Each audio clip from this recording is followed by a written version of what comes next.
શેનું પેકેટ છે? ધોણા શક્તિ. દર મહિને કેટલા મળે? 4. એનો ઉપયોગ કરો છો? શું શું કરો છો ઉપયોગ? શીરો. વાહ, સરસ. શીરો, સુખડી, પૂરી, શક્કરપારા. આની કેક પણ સારી બને. કઈ ઈઝી છે, ફટાફટ બની જાય છે.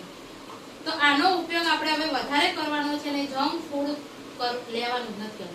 જે પીઝા, દાબેલી, વડાપાઉં, પકોડી આ બધુંને એવોઇડ કરવાનું છે. હા, મહિનામાં તમે 1 થી 2 વખત ખાઓ, પણ બહુ બને ત્યાં સુધી આયુર્વેદ ખાઓ. કેમ કે આની અંદર જે લોહ તત્વ, જે પ્રોટીન, વિટામિન જે તમારે જોવે છે ને, જો પોષણ સંબંધી બધી વસ્તુઓ અહીંયા તમે પાછળ વાંચજો કે પોષણ સંબંધના જેટલી બધી તમારે વિટામિન કે જે પણ જોતું ને બધું આની અંદરથી મળી જાય છે. પર ડે એક દિવસની અંદર તમારે 145 ગ્રામ આયુર્વેદ ખાવાનું છે.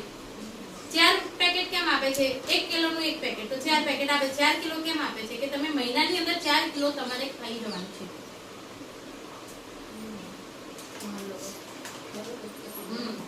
તો જો અહીંયા બી એવું જ લખેલું જ છે. આ તમારા પગલા છે. પગલામાં છે જો સમતોલ આહાર લો, જો લે સમતોલ આહાર લો, જે કઠોળ, શાકભાજી, જે બધું જે પોષક તત્વો મળે ને તમને પડીકામથી મળી રહે. એટલે જે ગરીબ કુટુંબ હોય ને એ ફળ રોજ ના લાવી શકે, એટલે તમે આ ખાવ તો તમને પૂરતું પોષણ મળી રહે. એટલે સરકારે બનાવ્યું કે તમારે બધા જોડે સરખા નથી. તમે ચલો એક પૈસા વાળું છે, એક મીડિયમ છે, ખાઈ શકો. એના માટે આર્યું બનાવ્યું છે. અને એવોર્ડ કરજો, ઘી ખાઓ છે ને, સત્વ આટો ખાઓ. જો આ બર્ગર ને દાબેલી ને એના ઉપર જો ચોકડી મારેલી છે, જોઈ તમે. અને હાથ ધોઈને કમ્પ્લીટ પછી જમવાનું, એ વગર જમવાનું નહીં.